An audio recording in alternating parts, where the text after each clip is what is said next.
नाज़रीन और Deoband Islamic academy and research centre के इस हॉल में मौजूद हमारे सभी मौक़र मेहमानान और तलबा-ए-इज़ाम, आज पूरा हिंदुस्तान 17वीं मरतबा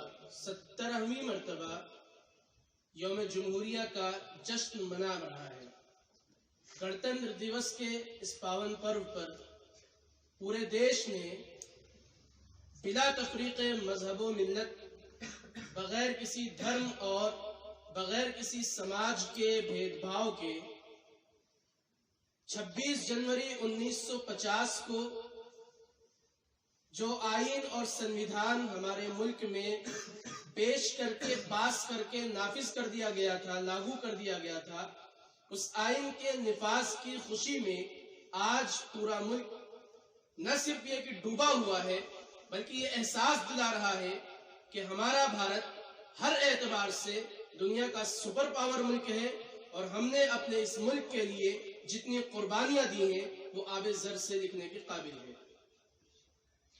लोकतंत्र का ये जो मंदिर है जिसे हम भारत कहते हैं, उस लोकतंत्र के मंदिर के 17वीं गणतंत्र दिवस पर सबसे पहले हम आप सभी को हार्दिक शुभकामनाएं देते हैं और हम ये उम्मीद करते हैं कि ये गणतंत्र दिवस हमारे जीवन में न सिर्फ ये कि अच्छाइयां लाएगा, बल्कि इस देश को तरक्की और इस देश को ऊंचाई पर ले जाने के लिए हमें भी ऊपर वाला और ईश्वर हमें भी कबूल करेगा।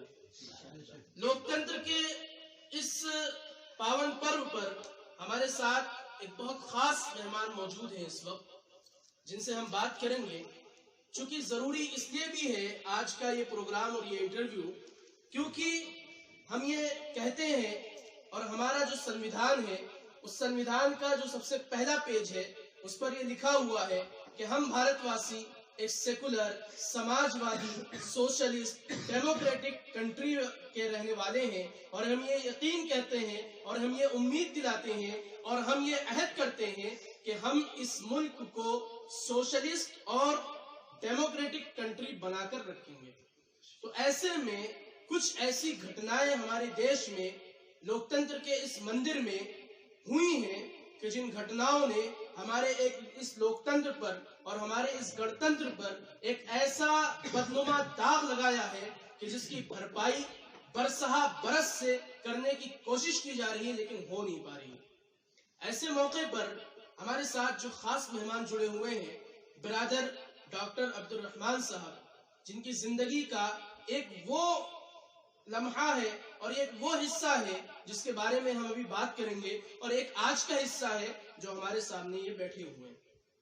मैं बहुत बहुत मुबारकबाद देता हूँ और इस्लाम जैसे अजीम मजहब में दाखिल होने के लिए आपको बहुत बहुत मुबारकबाद पेश करते हुए पूरी दुनिया के तमाम मुसलमानों की तरफ से ही नहीं बल्कि तमाम इंसानों की तरफ से ये कहते हुए मुझे फख्र महसूस हो रहा है कि आपने एक ऐसे धर्म को चुना है। आपके पास बहुत सारे विकल्प भी हो सकते थे, लेकिन आपने एक ऐसे धर्म को चुना है जिस धर्म के बारे में गांधी जी ये कहते हैं कि अगर मोहम्मद साहब जैसा कोई दूसरा रहनुमा इस देश में पैदा हो जाता तो ये मुल्क कभी अंग्रेजों की गुलामी में नहीं जाता। वही गांधी जी ये बात कहते हैं कि अगर हजरत हुसैन की तरह 72 जानिसार मुझे मिल जाते तो मैं इस देश को कब का अंग्रेजों के चंगुल से आजाद करा देता।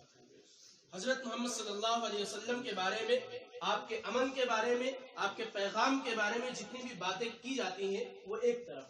फिलहाल हम अपनी बात यहाँ से शुरू करते हैं कि डॉक्टर अब्दुल रहमान साहब, आपका ये सफर जो डॉक्टर अब्दुल रहमान बनने तक का है, इसको आप बहुत मुख्तसरन हमारे तमाम नाजरीन को बताएं। सवालात बड़े अच्छे हैं और वास्तव में आज की जो सियासतें हैं, जो राजनीतिक स्टैंड पर बैठे हुए हैं,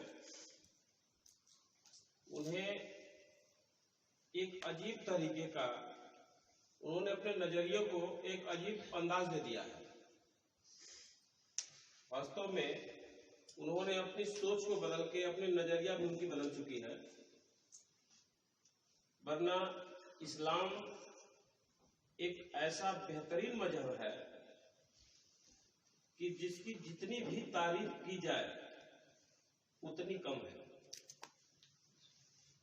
मैं जब इस दीन में नहीं था, इसके बारे में कुछ भी नहीं जानता था, तो चाहे जैसी भी गलतियां हुई, बहरहाल मैं तौबा करता हूँ, आप लोग से माफी भी मांगता हूँ।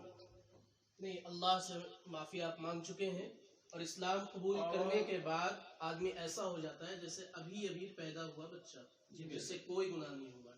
और हम यकीन अल्लाह की जात से रखते हैं कि अल्लाह ने आपके पिछले तमाम गुनाहों को माफ कर दिया इंशाअल्लाह। इस्लाम के बारे में बहरहाल हमें उस समय कोई जानकारी नहीं थी, और न ही हमारे दिमाग में किसी ने इस तरह की कोई बात डाली कि जिससे हम इसकी असल सच्चाई को जान सकें।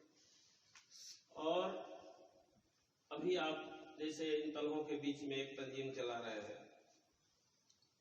जो आजादी के टाइम पर जब जगाने का काम होता है। एक तंजीम का मतलब है कि ये जगाने का काम शुरू करना है, एक सोई हुई आत्मा को आप जगाने का काम कर रहे हैं।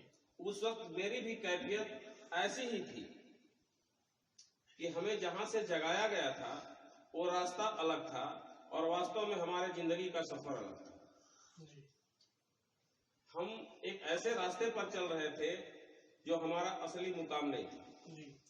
असली मुकाम कहीं और था, रास्ता चलने का कहीं और हमने चुन लिया। लिहाजा हमारे जिंदगी में एक सोच आई कि दुनिया में तो सब कुछ है, और कभी कभी हमारे कुछ मुसलमान दोस्त थे, बड़े खास तौर पर बैठते थे, तो आपकी हदीस जो आज हम अपनी हदीस मानते हैं, उस समय वो आपकी हदीस मान के जब वो कोई बात करते तो मुझे बहुत प्यारा लगता था। उसमें से हमें एक अजीब टाइप का एक अपने अंदर खोज का, रिसर्च करने का एक मन बनाया कि वास्तव में अल्लाह है और इसे ढूंढना चाहिए। क्योंकि मैं पक्का तो था नहीं, और ना हमें किसी ने समझाया था कि ये कहाँ मिलता है। कोई भगवान को हम मंदिरों में भी ढूंढते थे, गिरजाघरों में भी ढूंढते थे। इस तरह का सफर जो हमने अपने घर से शुरू किया, तो दिल्ली के शीशगंज, रकाबगंज गुरुद्वारे तक भी हम गए थे। और शायद दुनिया तो नहीं कह सकता हूं, लेकिन भारत का कोई ऐसा धर्म नहीं है जिसकी स्टडी हमने नहीं किया। और हर जगहों पर जाकर के पूरी तहकीकात तक उसके जाता, और वहां से जाने के बाद में वास्तव में तौबा करके हट जाता। मैं समझता कि इसमें दिखावा है, भगवान हो ही नहीं सकता। अब एक असल सच्चाई बताऊं कि जब मैं इस्लाम में दाखिल हुआ, तो इस्लाम में दाखिल होने के बाद मुझे कुछ पता नहीं था, मैं सिर्फ मुसलमान समझता था। और यहाँ दाखिल होने के बाद बॉम्बे में नाला सोपारा में हमारी क्लिनिक थी, और क्लिनिक से हर तरह के लोग आते थे। तब मैं किसी फिरके या अन्य फितने के बारे में कुछ जानता नहीं था। तो जहां से जैसे लोग थे, अपनों में भी मुझे ढूंढने के लिए अपने तरफ मुखातिब करना शुरू किया कि आप यहाँ आइए, अल्लाह का रास्ता यहाँ से है, जन्नत का रास्ता यहाँ से है। लेकिन हमारे दिल को वास्तव में वहां जाने के बाद अपने आप को एक सुकून, फुल कॉन्फिडेंस नहीं मिलता था। लास्ट में सबसे पीछे जहां आज मैं बैठा हूं, दारुल उलूम देवबंद में, जब इन लोगों से मेरी मुलाकात हुई तो कहते हैं कि दूध का जला हुआ और छाछ भी फूंक के पीता है। तो मुझे एक बात समझ में आई कि इतने लोगों से ठोकरे तो खा चुका हूं, अब आखिरी पड़ाव पर हूं, पता नहीं यहाँ भी कुछ मिलेगा कि यहाँ से वापस जाना पड़ेगा। लेकिन अल्लाह रब्बुल आलमीन का लाख लाख शुक्र है कि मैं जिस चीज की तलाश में था वो मुझे मिल चुका है। और मैं इस देश को, बल्कि सियासत में बैठे लोगों को भी एक पैगाम देना चाहूंगा अपनी मीडिया के जरिए। थोड़ी मैं अपनी पुरानी जिंदगी पर आपको लेके जाऊं, तो वास्तव में मैं इस काबिल नहीं था कि अल्लाह अपना ईमान हमें अता फरमा देता।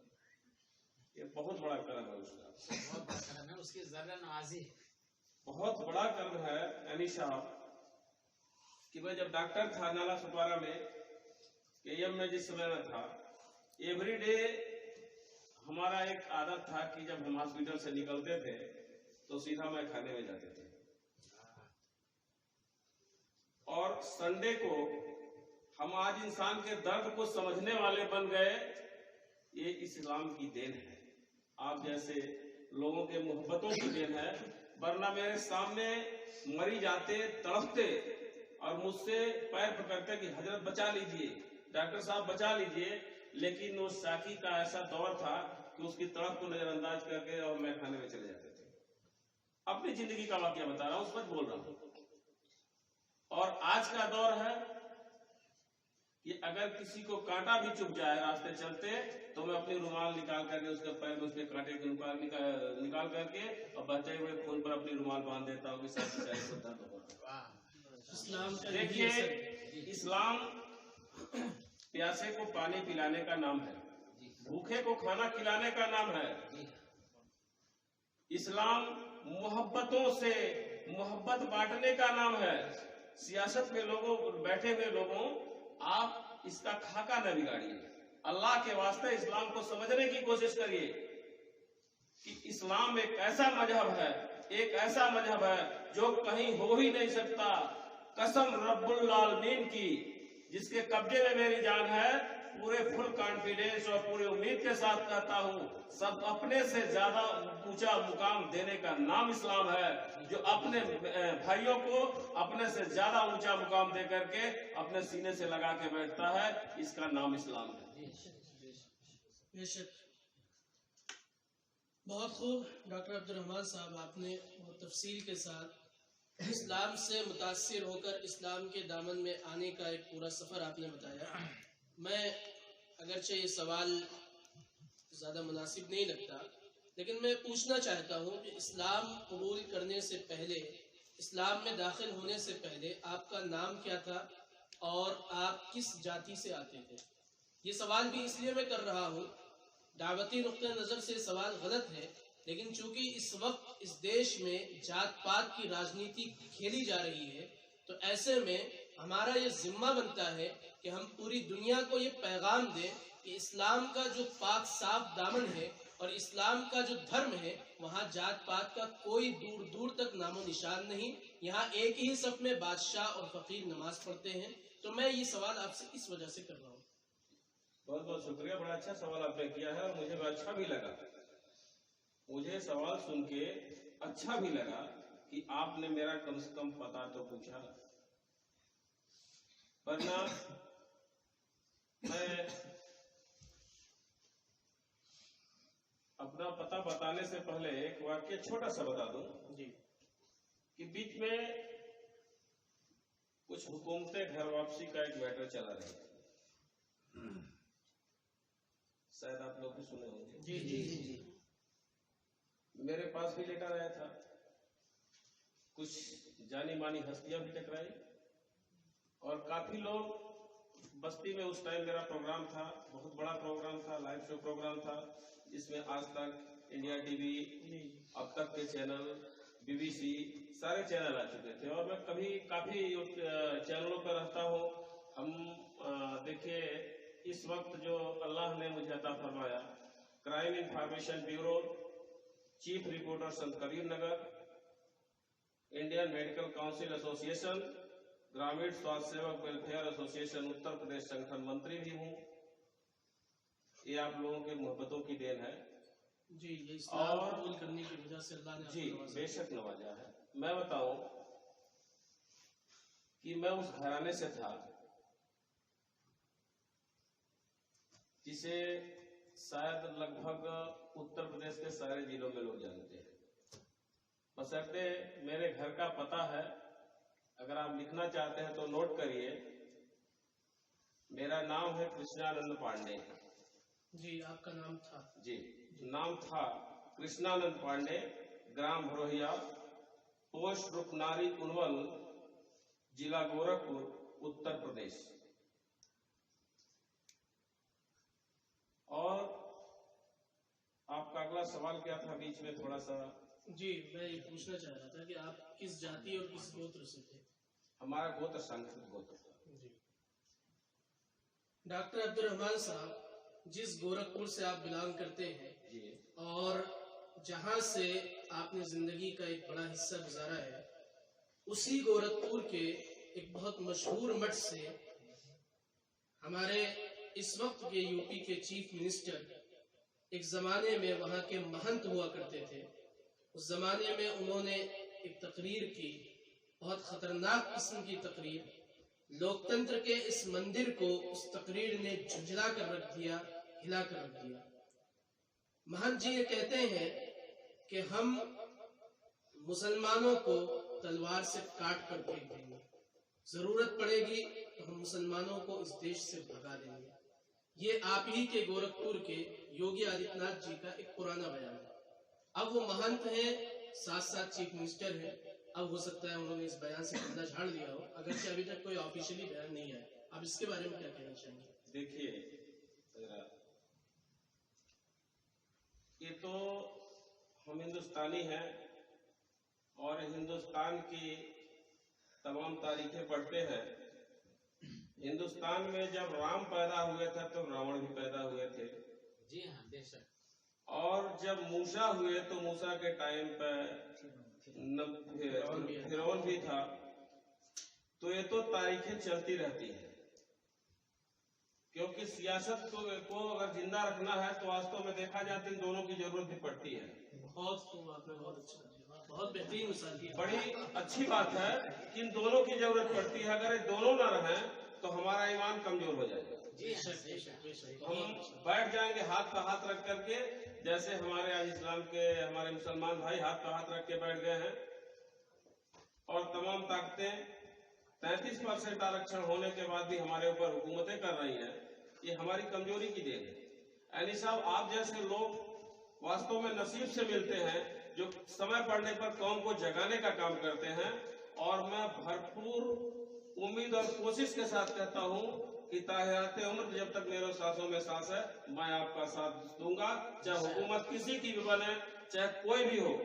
और रही बात जोगी जी का, तो मैं ज्यादा क्या कहूं कि 4 शब्दों में मैं उनको बता दूं और लाइव शो पर दुनिया देख ले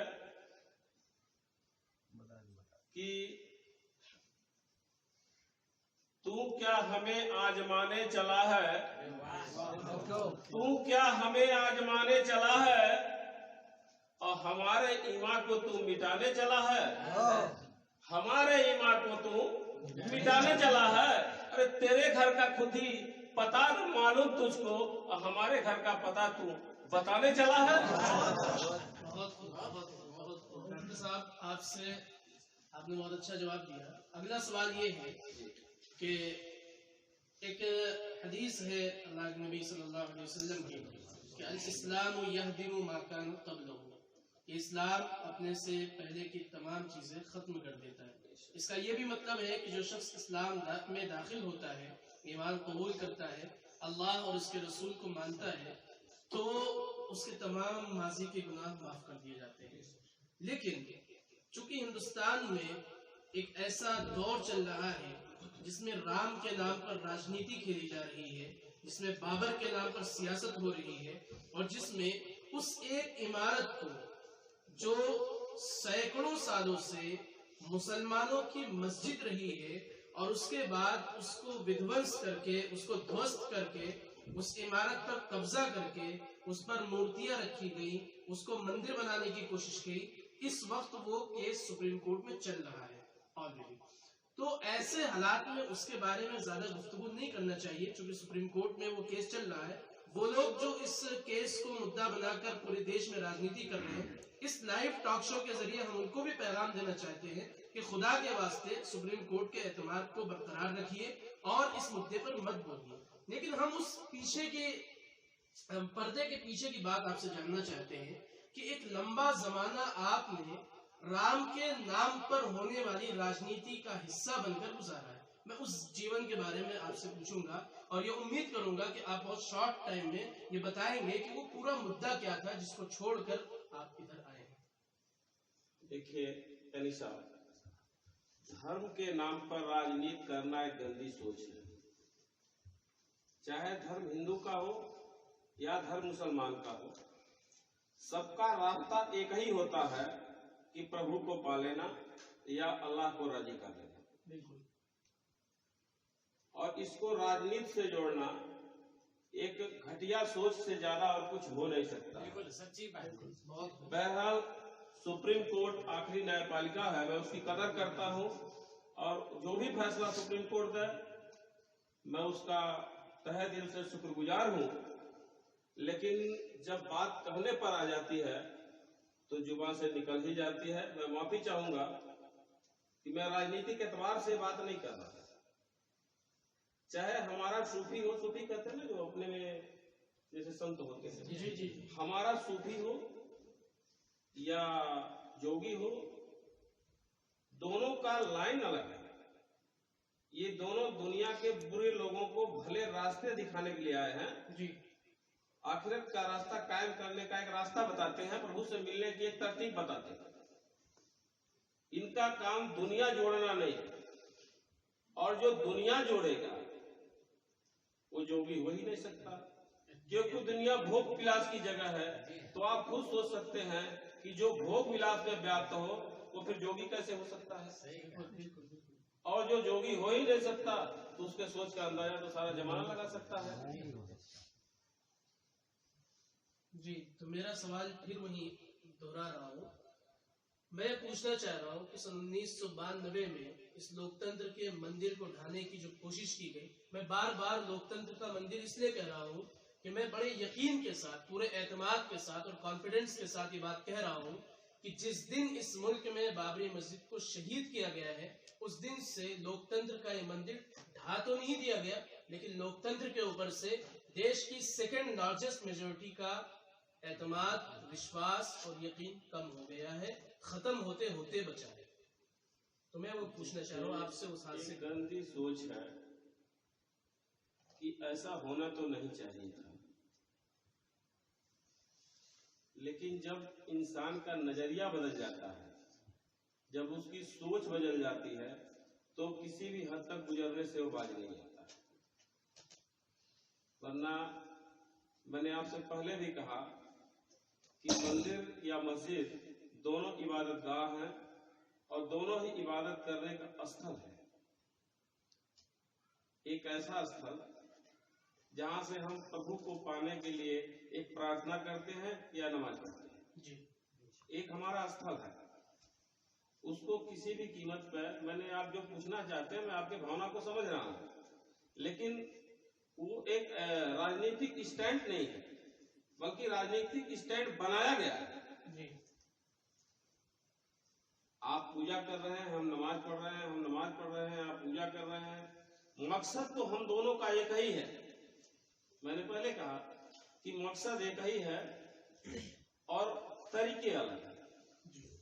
आज हमारे स्कूलों में भी देखिए पढ़ाई के तमाम तरह के कोर्सेस होते हैं, सबके उस्तादों के पढ़ाने का तरीका अलग होता है, तो मेन मकसद तो एक ही है, चाहे वो हिंदू भाई हो या मुसलमान भाई हो, मकसद सबका एक ही है। जी जी। कि प्रभु को राजी करें या अल्लाह को राजी करें। लेकिन उसको अगर एक